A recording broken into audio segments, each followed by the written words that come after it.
여러분 안녕하십니까. 와글와글 세상 TV를 맡고 있는 박명섭입니다. 요즘 세상이 정말 와글와글하죠. 이 중국과 미국의 패권 투쟁, 그리고 러시아의 그 우크라이나 침공, 그리고 이 중국과 이 대만과의 관계, 이런 걸 놓고 볼 때 기업으로서는 글로벌 공급망의 두절이라든지, 그 다음에 또 이것으로 인해 가지고 물가 상승이라든지 이런 것으로 통해서 기업들 뿐만이 아니라 이 일반인들도 정말 어려운 이 경제 정치 속에서 살고 있지 않나 하는 그런 생각이 드는데요.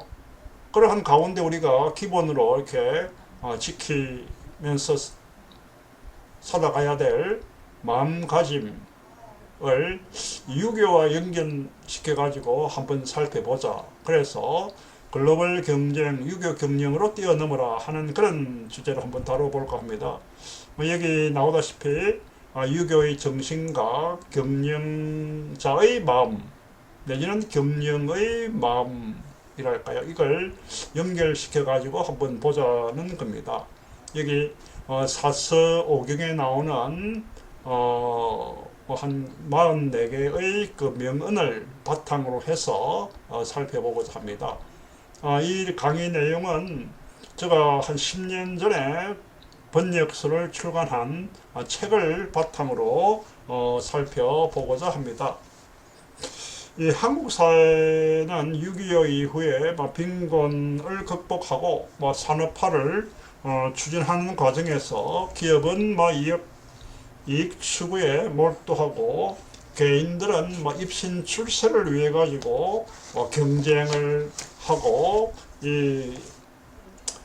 심지어는 이기주의에 빠져들기도 했습니다. 그런 과정을 거치다가 보니까 전통적인 이 가치관은 외면당하고 심지어 실종되다시피 했습니다. 그래서 우리가 물질 주의라든지 건전 만능주의 그러한 것이 팽배하는 사회가 되었습니다. 그런 가운데 우리가 한편으로는 이 동양 고유의 가치관과 인문학을 바탕으로 하는 이 정신문화에 대한 이 관심을 좀 더 가져야 되지 않느냐, 이렇게 볼 수가 있겠는데요. 이 모든 이 인간사가 사람에 의해서 이루어지고 있다 하는 이 사실을 감안할 때 사람의 마음가짐이라든가 인간관계를 밝혀주고 가르쳐주는 이 인간학의 그 중요성은 아무리 강조해도 지나치지 않을 것이라고 봅니다. 이 인간학을 구체적으로 깊이 있게 집중적으로 이렇게 밝히고 있는 게 사서오경이라고 할 수가 있겠습니다. 고 이병철 삼성그룹 그 창업회장은 일찍이 이런 말을 했습니다.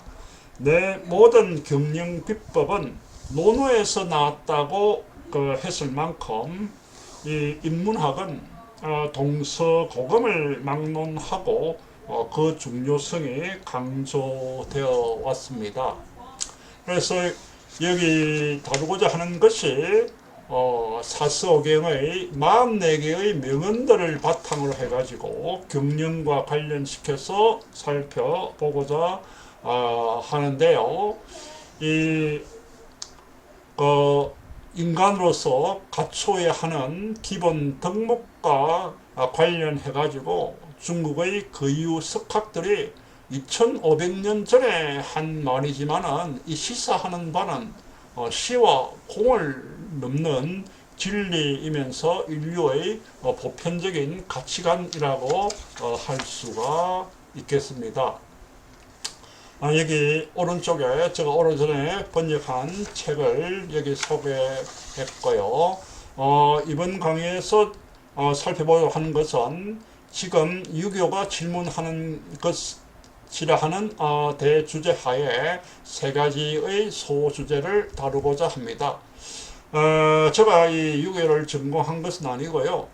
이 책을 바탕으로 하기 때문에 일반적인 개요에 대한 내용을 설명할 뿐이고, 좀 더 깊이 있는 내용을 공부하고 싶어 하는 분들은 다른 자료라든지 이 분야의 전문 강좌를 통해서 이 유튜브를 통해서 좀 더 발전 있는 그런 공부가 되기를 바랍니다. 이 유교의 그 원전, 고전이 말하는 바는 대개 인간학의 그 원리 원칙입니다. 그 중에 지금도 이 사회에서 활용될 수 되고 있는 것도 있고, 그 중에는 잊혀져 가는 것도 있습니다. 그것을 새롭게 우리가 살펴보고자 하는 겁니다. 여기서 다루고자 하는 44개의 그 명언들이 사서오경에서 발췌되었는데요. 이 명언들이 이 경영자와 비즈니스맨 여러분이 뭔가 자신감을 회복하는데 보탬이 되고, 아주 혼란한 이 시대를 살아가는데 뭔가 하나의 마음의 지주가 되었으면 하는 바람에서 이 유튜브를 제작하게 되었습니다. 첫 번째, 이 경영에서 살리고 싶은 명언들에 대해서 한번 살펴보겠는데요. 사실 요즘 보게 되게 되면은 정말로 이 불투명한 시대입니다. 그래서 우리가 이 시대의 흐름을 읽으면서 당황하지 말고 뭔가 성실하게 업적을 쌓아나가는 게 필요합니다. 이것이 어느 시대이든지 간에 경영의 그 왕도가 아니겠냐 하는 생각을 합니다.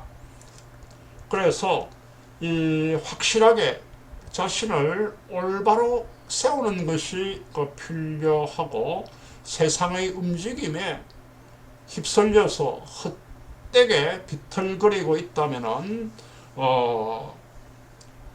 올바른 경영의 자세가 아니라고 봅니다.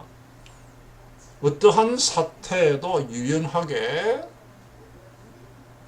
대응하면서 항상 이 자신을 놓치지 않는 그런 인간으로 단련해 나가는 것이 바람직하겠지요. 하지만 어느 시대든 이 사회를 움직이는 것은 인간입니다. 그런데 요즘 인간이 무엇을 위해 사는가, 어떻게 사는가 하는 문제로 마음을 의지할 곳을 잃고 정처 없이 떠돌면서 헤매고 있는 것처럼 보이는 경우도 많습니다. 그래서 우리가 이 마음의 지주가 되는 것을 가져야 되지 않겠느냐. 본인 스스로 이것이다 라고 믿는 원리 원칙으로 이렇게 불러도 좋을 것입니다. 이것이 있는 것과 없는 것은 사소해 보이지만은 큰 차이를 가져오고 있기 때문입니다.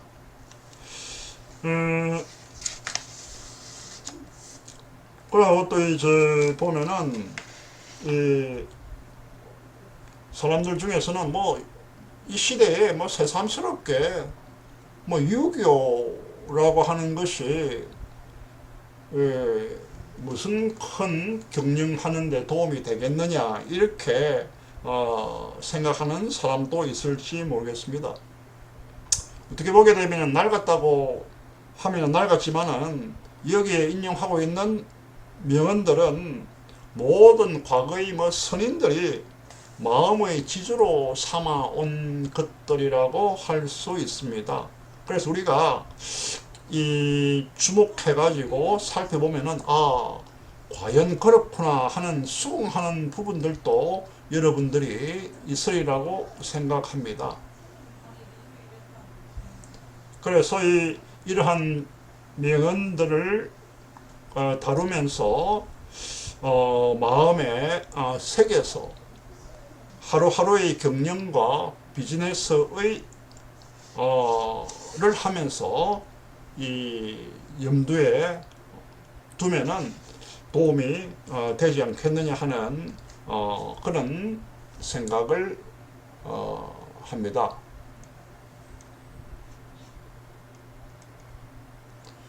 그 다음에 두 번째 여기 나오는 것은 유교의 그 원전은 유교의 핵심은 수기치인의 학문이다 이렇게 적고 있는데요. 우리가 이 사서오경의 44개 명언을 다루기도 했는데 그 전에 유교란 무엇인가 어떠한 가르침인가 하는 것을 일단 정리해 볼 필요가 있겠습니다. 유교라는 말을 들었을 때 여러분들은 머리에 뭐가 떠올랐습니까? 공자, 맹자의 가르침 또는 부모에 대한 효와 관련된 일반적인 그런 생각이 아닐까 합니다. 유교라는 단어를 우리가 이렇게 찾아보면은 사전이라든지 보면은 인을 근본으로 하는 정치, 도덕을 설교한 공자를 시조로 하는 이 가르침, 유학의 가르침이라고 되어 있습니다.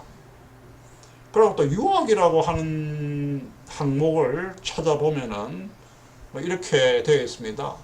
공자 및 공자의 정치 윤리 사상을 개성 발전시킨 유가의 학문, 개개인의 도덕적인 수양과 덕의 바탕을 둔 정치를 존중한다 이렇게 설명하고 있습니다. 이 개인의 그 수양으로부터 정치까지 포함을 하고 있기 때문에 아주 폭이 넓다고 할 수가 있습니다.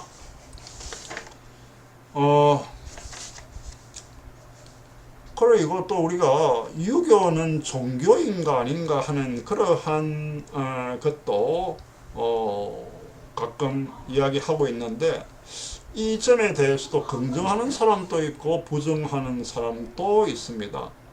확실히 유교는 멀리 거슬러 올라가면은 이 종교와 같은 것에서 유래했으며 오랜 옛날부터 끊임없이 이어져 왔기 때문에 이 점에 착안을 하면은 종교라는 설도 성립되지 않는 것도 아닙니다. 그렇지만은 역사적으로 사회적으로 수행해온 역할에서 말하면은 윤리 도덕의 측면이 압도적으로 컸다고 말할 수 있습니다.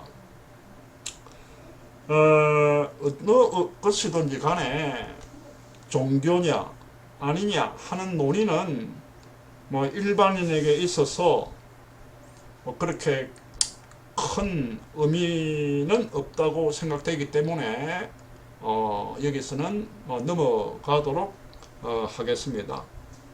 자, 그리고 이 유교의 원조 시조랄까요 하는 분은 공자입니다. 이에 대해서는 반론이 없는 걸로 이렇게 알고 있습니다. 이 공자는 이 그들의 그 전통을 이어받아 이것을 가정윤리나 사회도덕, 나아가 이 정치 사상으로까지 높이고, 지금 전해지고 있는 유교의 원형 같은 것을 만들었다고 볼 수가 있습니다. 그 점에서 유교의 원조라고 해도 좋을 것입니다. 그래서 이 시대의 그 유교는 그 당시의 발언이라든지 단편적인 기록이 중심이고, 그 이론으로서는 체계가 잡혀 있지 않았습니다. 이 그 공자의 가르침을 집대성 해가지고 체계를 세운 것은 공자로부터 훨씬 뒤, 지금부터 뭐 800 수십 년 전인 이 남송 시대에 활약을 한 주자라는 인물입니다. 이분은 뭐 1130년부터 1200년 사이에 생존한 인물로 이렇게 알려져 있고요. 그래서 이 사람의 이름을 따가지고 특히 뭐 주자학이라고 부르게 되었습니다. 이 주자학은 중국뿐만이 아니라 우리 한국 조선으로, 그리고 조선에서 일본으로 전해지고 이 지역 사람들의 도덕과 윤리, 사상, 그리고 생활 습관까지 커다란 영향을 미쳤습니다. 그래서 오늘날 우리가 유교라고 부르는 것은 실은 거의 대부분이 이 주자학을 가르칩니다. 그런데 이 주자학에 의해 집대성된 유교이지만 이것이 또한 세계의 형성을 설명하는 우주론에서 시작하여 개인의 수양이라든지 가정윤리라든지 사회도덕, 나아가 이 국가를 어떻게 다스리느냐 하는 정치 철학까지 포함하고 있어 아주 폭이 넓은 체계로 이루어져 있다고 볼 수가 있습니다. 하지만 그 핵심은 수신, 제가, 치국, 평천하입니다. 이 대학이라고 하는 고전이 있는데, 이 고전에서 하는 말이 수신, 제가, 치국, 평천하인데요. 먼저 심신을 닦고, 수, 집안을 잘 다스리고, 제, 이것이 되고 나서 비로소 천하, 국가를 다스릴 자격이 있다고 하는 사상입니다. 거꾸로 말하면은 사회의 지도자로서 정치에 나서고자 하는 자는 먼저 심신을 닦고 집안을 잘 다스리지 않으면 안 된다는 것입니다. 심신을 닦는 일도 집안을 다스리는 일도 못하는 자는 처음부터 지도자로서의 자격이 없다는 말도 됩니다. 정말 설득력이 있는 주장이라고 볼 수가 있겠죠. 주자학을 주장한 주자는 이것을 한층 더 단적으로 수기치인의 그 학문이라고 부르고 있습니다. 자신을 닦고 사람을 다스린다 하는 것입니다. 이것이 유교의 핵심이라고 합니다. 숙이라고 하는 것은, 여기 나오는 숙이라고 하는 것은 자신을 닦는다 하는 것이죠. 수신, 예? 는 또 몸을 닦는다 하는 것과 똑같은 말입니다. 이것은 장래 사람들 위에서는 사람들을 다스리는 인간으로서 부끄럽지 않도록 자신을 닦는 그런 노력을 가리킵니다. 그런 노력을 한 자만이 장차 사람을 다스릴 자격이 있다고 하는 것입니다. 이것이 유교가 지향한 수기친의 학문이라고 볼 수가 있겠습니다. 이 본래 이 수신이라고 하는 것은 위에서 강압하는 것이 아니고 자기 자신을 닦고 하는 자신을 닦는 자각적인 노력입니다. 이것이 빠지면 수신도, 수기도 이루어지지 않습니다. 또 그런 노력을 게을리하는 자가 장차 사회에서 지도자의 자리에 오른다고 하더라도 설득력이 없는 리더밖에 될 수가 없다는 것은 자명한 이치일 것입니다. 자, 지금 유교에서 배워야 할 점이 무엇인가라는 이 질문을 받을 때 나는 주저없이 이 수기친의 학문을 제시하고자 합니다. 우리보다도 먼저 살았던 1000년 전, 100년 전, 200년 전, 1500년 전 우리의 선인들은 여기 나오는 이러한 내용들을 배움으로써 리더로서의 자질을 닦아왔습니다. 지금 그것을 다시 배워보는 것도 커다란 의미가 있지 않겠습니까? 그 다음 다루고자 하는 내용이 유교의 원전 사서 오경입니다. 제가 여기서 지금 저는 본래 경영학과 국제 무역 국제 비즈니스 분야에 대해서 한 35년 넘게 강의를 해왔습니다만은 이 유교는 그렇게 깊이 있게 공부는 안 했습니다. 그렇지만은 제가 이 유교와 경영을 어떻게 접목시킬 수 있을까 하는 그 점에 대해서는 조금 고민을 했기 때문에 저보다도 더 깊이 있는 공부할 수 있는 사람들이 나오기를 바라는 의미에서 이 강의를 또 하고 있다고 볼 수가 있겠습니다. 자, 여기서 나오는 내용은 사서오경이라고 하는 것이 뭐냐 하는 겁니다.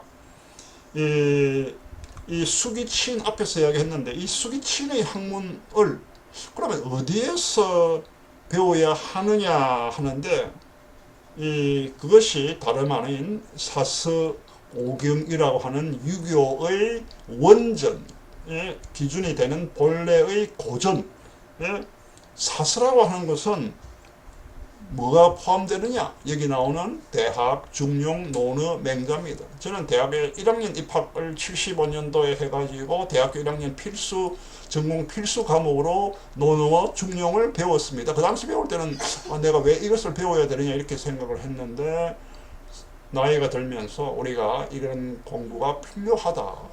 사실 공부라고 하는 것은 데이터야.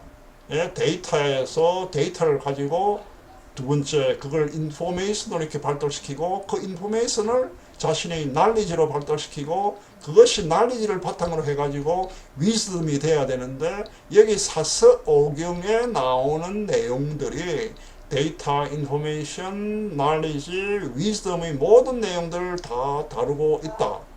이 혼란한 시대에 리더로서 혹은 경영자로서 혹은 가정을 이끌어가는 이 가장으로서 아니면 국가의 국민으로서 시민으로서 우리가 마음가짐을 어떻게 가져야 하느냐 하는 그런 내용들이 다 다뤄져 왔다는 겁니다. 자, 여기 쭉 사서와 오경에 대한 책을 소개하고 있는데요. 먼저 이 대학은 원래 오경의 하나인 얘기 가운데의 한 편이었지만은 그것을 주자가 독립시켜 가지고 사서로 성격했습니다. 그만큼 중요한 원전으로서 인정을 받을 셈인데 수기친의 학문이 왜 필요한가에 대해서 서술하고 있습니다. 그 다음에 중용인데요. 이것은 대학과 마찬가지로 얘기 중의 한 편이었던 것을 주자가 독립시켜가지고 사서의 하나로 성격한 것입니다. 이 책은 이 중용이라는 덕과 성실의 한자, 이 성실할 때 성자 있죠. 이 성의 의에 대해서 논하고 있습니다. 그 다음에 논어는 말할 필요도 없이 공자의 은행록입니다. 공자가 별세한 후 제자가 아니라 그 제자의 제자, 손제자쯤 되는 연배에 의해서 정리된 것으로 이렇게 알고 있고요. 주자에 의해서 가장 중요한 문헌의 하나로 지정된 것입니다.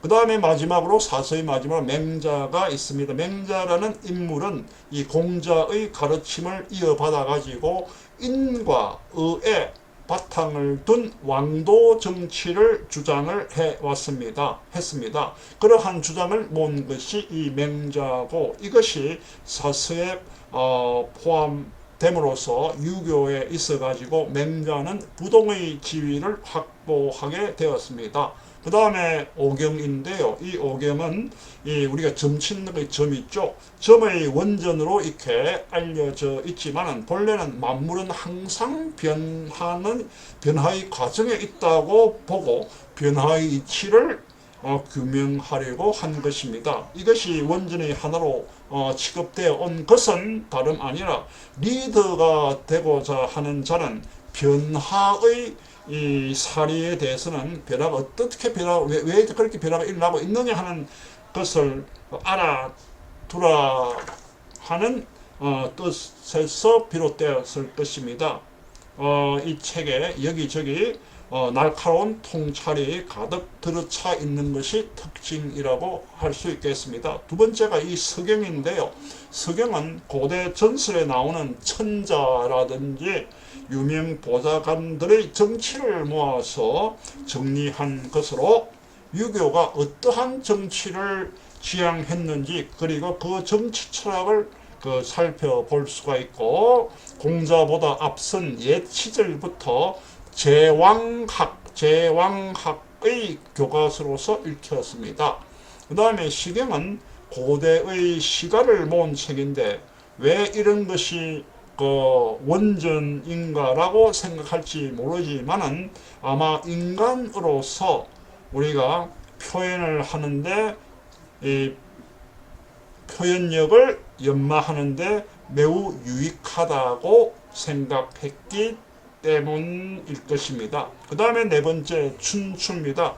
이는 춘추 시대의 농의 연대기 있는데 흥망의 역사가 모아져 있습니다.